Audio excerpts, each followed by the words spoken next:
Hi, I'm Daniel Lucas, and welcome to Book 101 Review.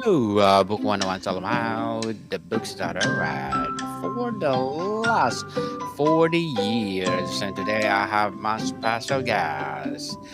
They are the founders of Embodied Recovery, a holistic mental health and addiction treatment center blending science and ancient wisdom teachings. No other than Mr. Greg Vorse and Mr. Michael Nolan.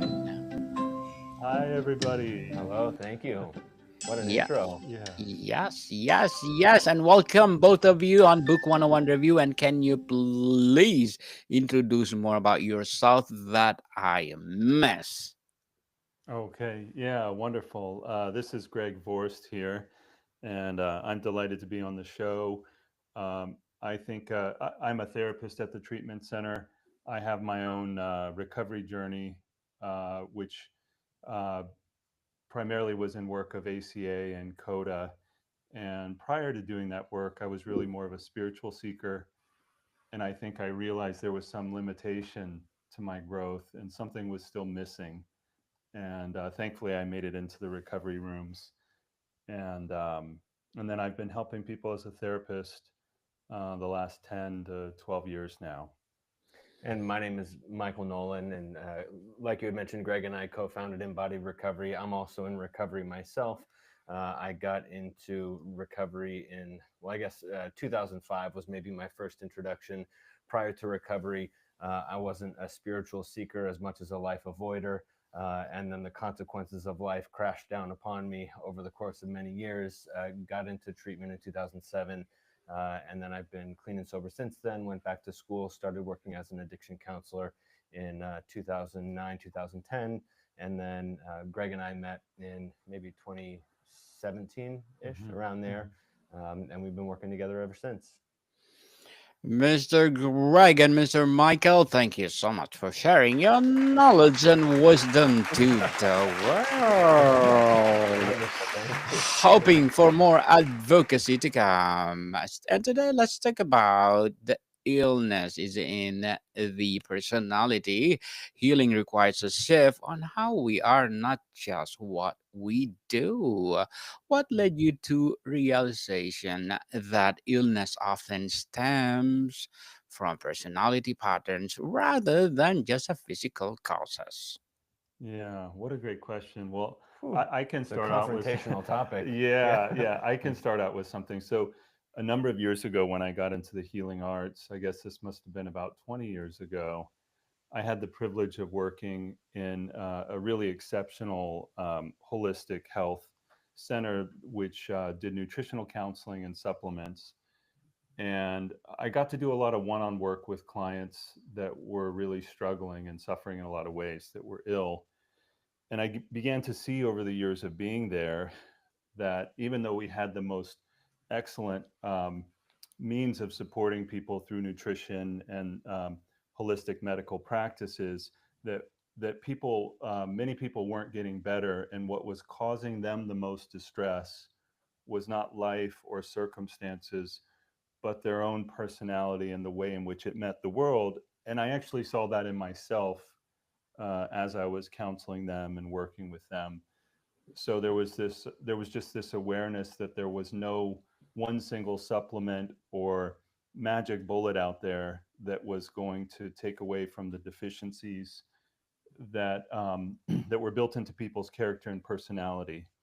And so I think that's how that journey began for me, and it made me very interested in psychology, and it made me open to exploring the way that I think about life, because my thinking and my narrative was responsible for a lot of the results I was getting also.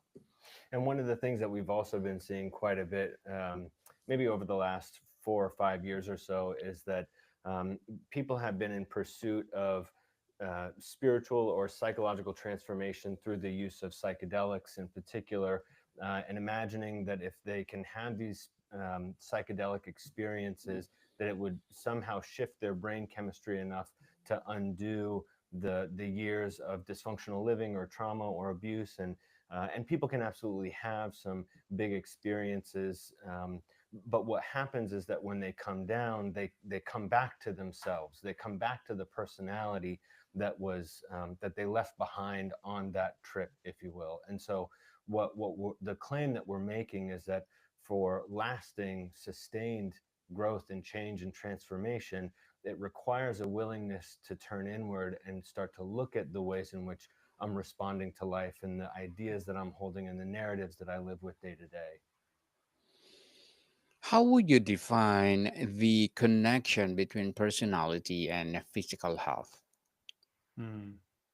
Yeah, yeah, that's great. Well, so in Taoism, in some ways, it can be viewed that the body, in some ways, is like the physical representation or the expression of what's happening in my psyche and in my mental life. So that would include my personality. And the way that it's often described in psychotherapy and in the rooms of ACA, you hear about this a lot. ACA is a 12-step group, but what they will, what often happens is that the stress and the issues that are in my mind and in my psyche and in my emotional self, they get embodied, they get stored in my body. So my body then takes on the dis-ease and the discomfort um, of me being me in life, if that makes sense. So, Makes and we call sense. that psychosomatic stress. It's the stress of the psychological doings and happenings in my mind and in my personality, in some sense, gets downloaded into the body. And then massage therapists would often say something really cute, that the issue is in the tissue. Mhm. and so the issues that I'm struggling with in my personality and in my life, those really get felt and stored in many cases in the body. And these are things that you can see. You might have some people in your life that say struggle from anxiety, and you can see it in the way that they show up, and the tension in their shoulders, and the shallow breathing, the rapid breathing, just the general tension that they live with uh, becomes a manifestation of the internal experience that they're having of this anxiety or tension or stress. Can you share a case where changing one's way of being led to significant health improvements? Yeah, Hmm. yeah, definitely. Uh, and there's a lot we could say about this case, but just a number of years ago, we had the privilege of having someone in our program that did some really remarkable work. They stayed with us for a significant period of time, and often it's the case when someone stays for a good period of time, that really gives them a chance to develop enough trust for the deeper issues to be resolved. And in this individual's case, there were a lot of somatic complaints, a whole array of them that were really gruesome and difficult. But one of the ones that stood out quite a bit was a diagnosis of lockjaw, for which there was um, a surgery that was scheduled with a prominent medical establishment. And over the time period of working with this individual, not only could you see that the jaw and the expression and the personality was very locked and very rigid, but you could begin to see little by little that opening and sort of the flowering of that personality. And when they completed treatment, the diagnosis was dropped, and the surgery was also canceled, and that's quite remarkable. How does our modern lifestyle reinforce personality patterns that make us sick?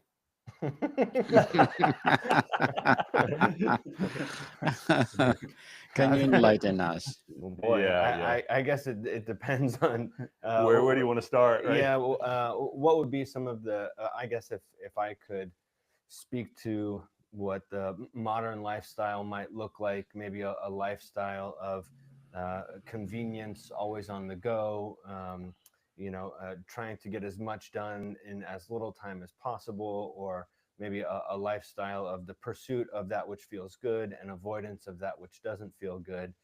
So what we tend to see is, even if people aren't struggling directly with substances like alcohol or other drugs, they're very much compulsive around social media, with sex and love, with shopping, and so these types of behaviors that people are engaging in are used as a mechanism to avoid whatever the reality is that they're not wanting to be with. And so, to say maybe the symptoms of a modern lifestyle, Y- there's certainly a lot that would keep people moving away from a connection to self. Yeah, yeah, and just generally speaking, when people come into treatment, they're struggling to experience being in themselves. That it's that their attention and their faculties have been hijacked. So whether it's through social media or the fast pace of life or the acquisitiveness and the desire to get more, people have in many cases lost that fundamental connection with themselves. And out of that, all types of dis-ease ensue because the body is giving us cues, life is giving us cues, but if we're not home to receive those messages, then it would be analogous to kind of continuing to drive without oil in the car or something to that effect. So we're not seeing the cues on our dashboard.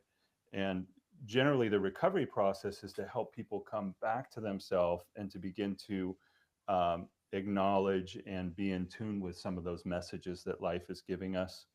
So one of the most prominent statements, or there's plenty of recovery slogans or cliches, but one would be that I need to work on keeping my side of the street clean. And so, to speak to Greg's point, so much of this work is coming back to self. And so the phrase isn't manage everybody else's side of the street. It's, I really need to begin looking at what's required of me to keep my side of the street clean, to take accountability for my choices, my interpretations, what I say and what I do. Why do traditional medical approaches often overlook this mind body personality connection? Hmm. Well, I think that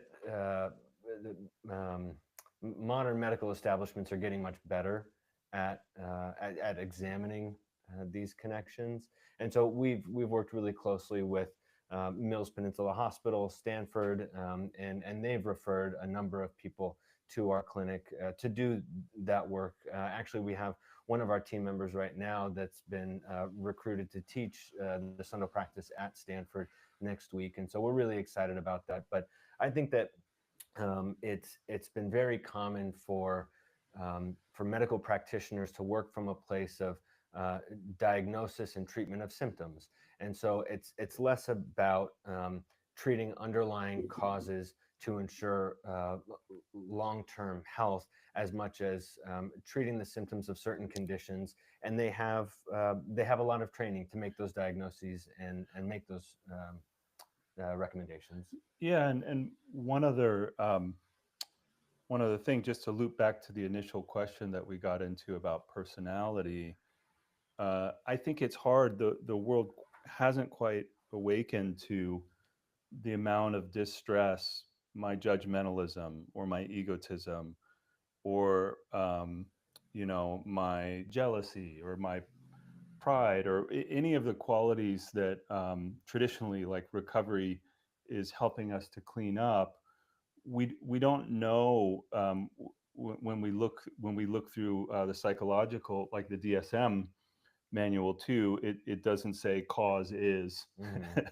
and help us see, or that our for example, our codependence, how much suffering and dis-ease that that causes. But in this work, we've certainly discovered that much of the suffering that people experience, that then in turn becomes what's known as dis-ease, really starts in these aspects of our personality that are really calling to be cleaned up and brought into alignment with recovery. What personality shift have you seen make the biggest difference in healing chronic conditions? Yeah, that's a great question. Um, there's a handful of them there. Yeah, Yeah, the personality trait that has led to the biggest uh, impact in someone's health, yeah, you said? Yes. yeah, Make the Yeah, biggest difference in healing chronic yeah, conditions. yeah. That's an awesome question. yeah, Yeah, there are quite a few of them, yeah, but and Greg might have some other ideas, but we've seen um, that that when people begin practicing rigorous honesty, yeah, a lot of shifts and transformations can occur in their experience of life. It requires a great deal of safety in the container to begin that practice hmm, of honesty, um, but that can radically change the way that I interact with life when I begin to experience the natural consequences of my honest behaviors. And then when people begin to practice more vulnerability, a willingness to be seen in that truth hmm, can create a lot of ease in someone's experience of life and can help to reduce some of that stress and tension. But to have all of that undergirded by a practice is something that we yeah, strongly believe in. yeah. I would just to dovetail. I'm going to go back to the practice comment, but so in that too, you could also add um, humility. So, one of the things that we can begin to really learn in early recovery is that even though I may be very bright and have done well in certain avenues in life, I may still be bereft of or unable to know to perceive what is in my own best interest. So humility becomes something really, really critical, and the willingness to be guided and supported by outside support, by reliable resources. That's a really critical one. And then the other thing I was going to say is this capacity to just keep showing up and practicing daily, because unlike the magic bullet that we want from the medical model, true growth and change is really born with that constancy. I keep showing up, I keep coming back every morning, and I keep practicing until it becomes a way of life. It's not an ephemeral thing. It's something that I need to do day in and day out. And so um, the primary thing that we see is that people need to really engage in a practice of those virtues that we're naming. And the Sundo practice that we have, the diaphragmatic, lower diaphragmatic breathing, and the breath work that's in that is a really, really awesome setup for everything that we're talking about. As a co-founders of Embodied Recovery and Holistic Mental Health and Addiction Treatment, what are your short-term and long-term goals? Oh, that's awesome. What are our short-term and long-term goals as a treatment center, or as we maybe engage and work with someone that's coming into the program? Both, if you want to make simplify. Shoot. Yeah,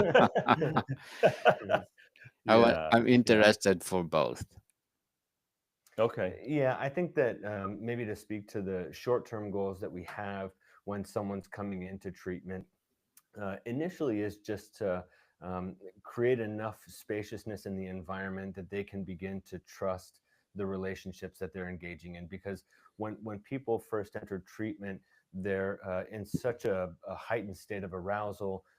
They've experienced so many consequences. Things aren't going well in their life, and yet they've had this moment of clarity, as some call it, or enough willingness to say, I know that something needs to change. I maybe don't know what it is, or I have an idea of what I want it to look like, and I hope you do it the way that I want you to. But ultimately, it takes a lot of courage and bravery for someone to just walk in the door and say, I'm ready to start working on myself. So, short term goals is just to be worthy of that trust that they're placing in us as a center.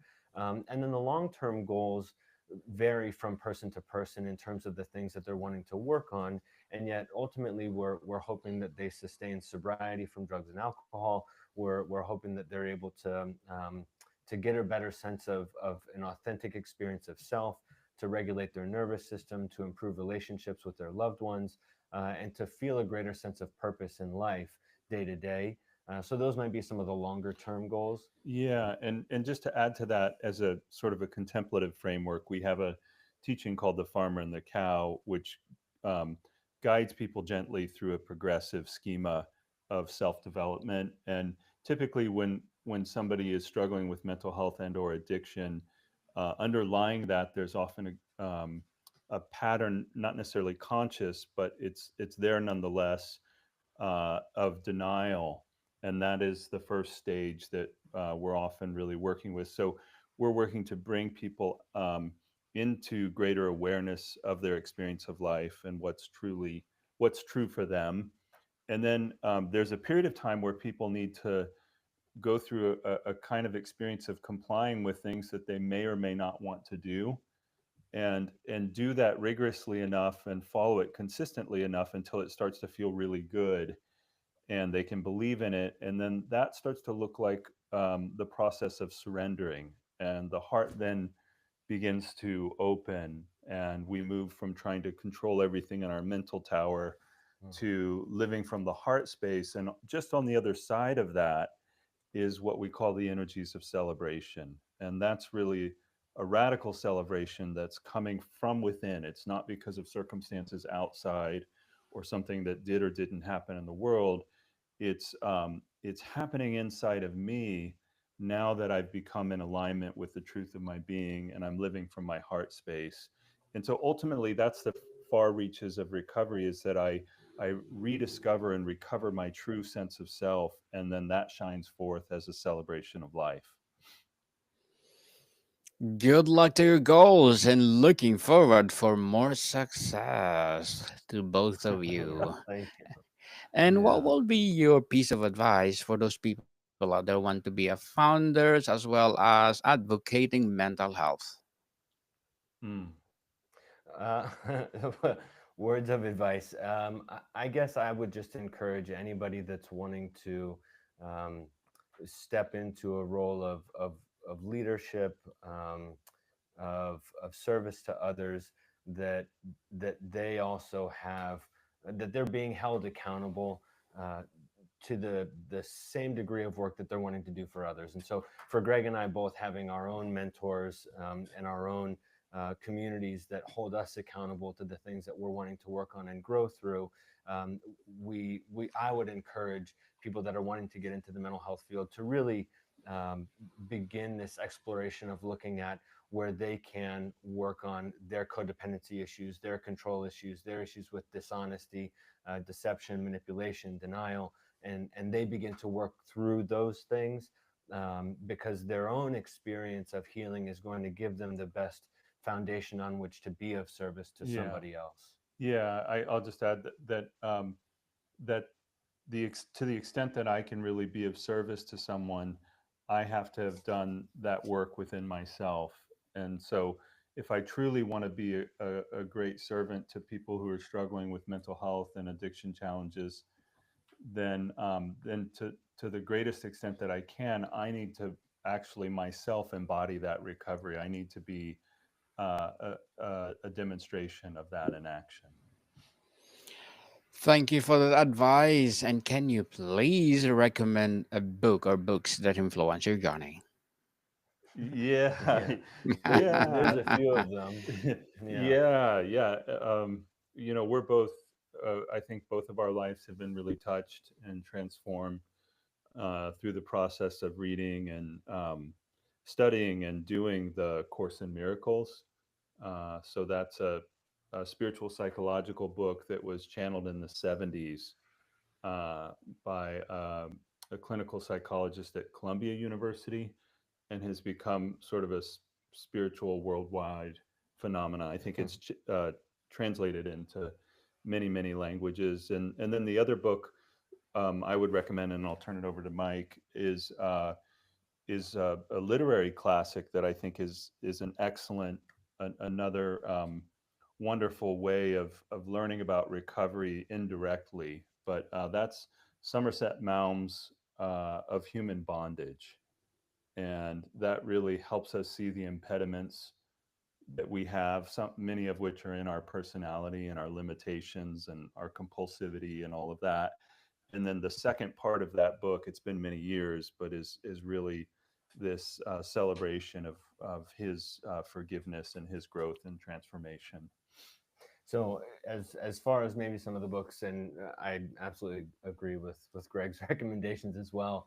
Um, but I would suggest people take a look at the Big Book of Alcoholics Anonymous. So Yeah. written by Bill Wilson and Dr. Bob. It's whether you are an alcoholic or not, it's a fantastic book. The first 164 pages are all just outlining the way that Alcoholics Anonymous works, how it was set up, and why it works the way that it does.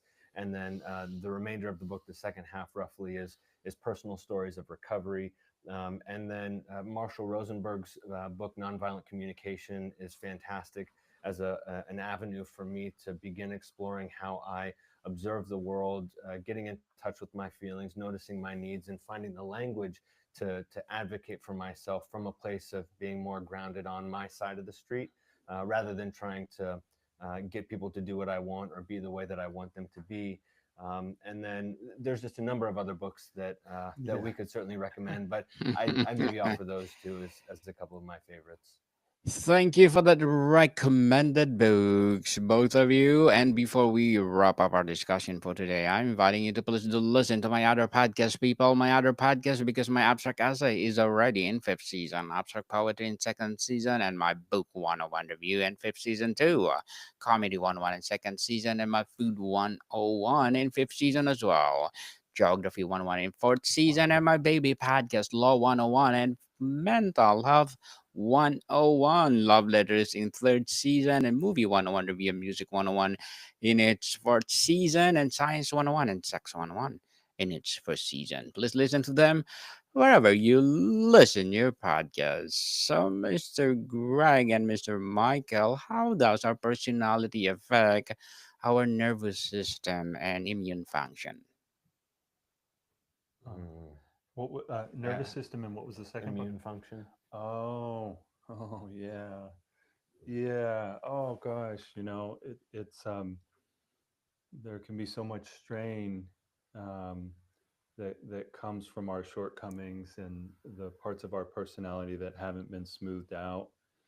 And so, uh, typically, if we have these parts of ourself that are really edgy or really critical of ourself or of others, we tend to our nervous system tends to function in a place of fight or flight, and that even if we're unaware of it, there's a degree of tension that's built up in looking at life from that perspective. And I think a lot of times when we're really hostile with others in our mind, but not outwardly so, there's even a price to that, a psychological fear, uh, because we're not feeling at ease with life around us. So for the nervous system, Mike was saying earlier, if I'm in that kind of place, I'm likely to have shallow breathing.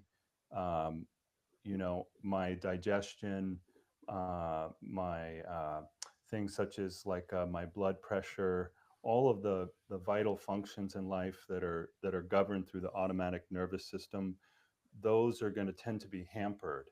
And if we can shift over to what's called the parasympathetic part of the nervous system, then we move into rest and digest, and things start to flow again, and we start to feel that goodness in life. But that space is usually best held by a mindset or a personality that's kind, that's considerate, that's gentle, that's easeful. It's going to be easier for me to stay in an alpha state in my brain waves and in that space of uh, I'm losing it, the nervous system, the parasympathetic. It'll be much easier for me to stay there and develop that calmness if I can hold to those qualities um, of a kind of a gentle and a warm personality. And how does this perspective change how we should approach healthcare systemically? Oh. Yeah, that's an uh, It's fascinating to think if there were courses Hmm. where people were really going through and sort of targeting some of the places, if they could see in real time the distress uh, that the way in which they're approaching life is causing them. I think we're getting closer to that day because everybody now has some type of biometric device, Mm. and they're getting real time feedback on HRV and all of these things. And I think the science is already there, like at the Heart Math Institute. They study that feelings like gratitude and well being and Mm. acceptance and kindness, that all kinds of biological markers that are positive ensue when we can stay in that frame. And the converse is true as well. But I think the average public has yet to awaken to the significance of that. And in many cases, they're thinking that the problem is in the world, or the problem is in my genes, or the problem, um, who knows? But they may not yet be aware that the problem is more distinctly in themselves and their approaches to life, and that's something that can actually be worked on. There's so much hope in that. So much hope indeed, Mr. Greg and Mr. Michael. What gives you hope about this approach to healing when so many feel stuck in a chronic illness? Oh, I guess what gives me hope is just Yeah. having gone through the process myself. I mean, as someone who identified with being hopeless and defective and unworthy and would never be able to change. I mean, so convinced of that. To see what can happen if I stay committed to this process of self discovery and recovery and Mm. accountability, and to take suggestions, even when I want to do something a different way, but really holding this awareness that the way that I have constructed my life has led me to a place that I'm saying I don't want to be anymore. And these people have something that I want more of in my life. Was enough to keep me willing to take that feedback. And so, what gives me hope is just knowing that this works, that people Yeah. do get their lives back, that people do heal, people transform, and people come back to themselves in such a radically powerful way that it's just it's one of the greatest experiences in life to see someone go through this journey, bringing all of their hangups and issues and dysfunction, as well as all of their bravery and curiosity, and get to a place where life is more than manageable but rewarding again. Yeah, so rich. Yeah, I just want to say with Michael that my hope is also born of my personal experience. It's been extraordinary to go through the changes that I've gone through in my life, and then in the 7 years that Embodied Recovery's been open, there have been so many miracles of healing and transformation, and those give us hope. And in fact, those inspire us to do even more work. And then I just wanted to add in there. I don't think I named this in the talk, but it's very much mentioned in the 12 steps in recovery room, that resentment is like this really key part of our personality that we can hold on to. And you'll see people that and I was like this for a number of years myself. You'll see that many individuals are 30, 40 years out, but they're living and reliving all of the jealousy, all of the hurt, all of the resentment, all of the anger. They haven't let it go. And sadly, the body is taking the toll of all of that. Even though the whatever occurred, however injurious it was many, many decades ago happened, it's gone. But because I'm keeping a mental artifact that I resent and think on and stew on, it Mhm. really, really changes my physical disposition and my physical experience of life now. It's like I get to carry forward the poison with resentment. And so that's one of those cornerstones of the personality too that really needs a lot of work if we want to experience more fulfillment in life. Yes, people, let it go, let it go. Mr. Greg and Mr. Michael, thank you so much for sharing your knowledge and wisdom to the world. And we are fully support you 100% on Book 101 review. And so, can you please invite our listeners to support your advocacy, your business, or any projects that you're doing right now? Absolutely. Yeah. Yeah. So if people want to find us, they can find us at embodiedrecovery.com. They can also find information about our talks through our sister organization. It's a nonprofit called Melos, and the website for that is meloscenter.org. So that's M as in Mary, ELOS center.org. We offer a monthly talk as well as the daily Sunday practice that people can check out, as well as a number of other events. So we're certainly accessible. Yes, people, let's support their advocacy because their advocacy is something else to make the world go round. So, Mr. Greg and Mr. Michael, thank you so much for your time. Thank you so much for having us. Yeah, what a delight. Modicon people, see you soon.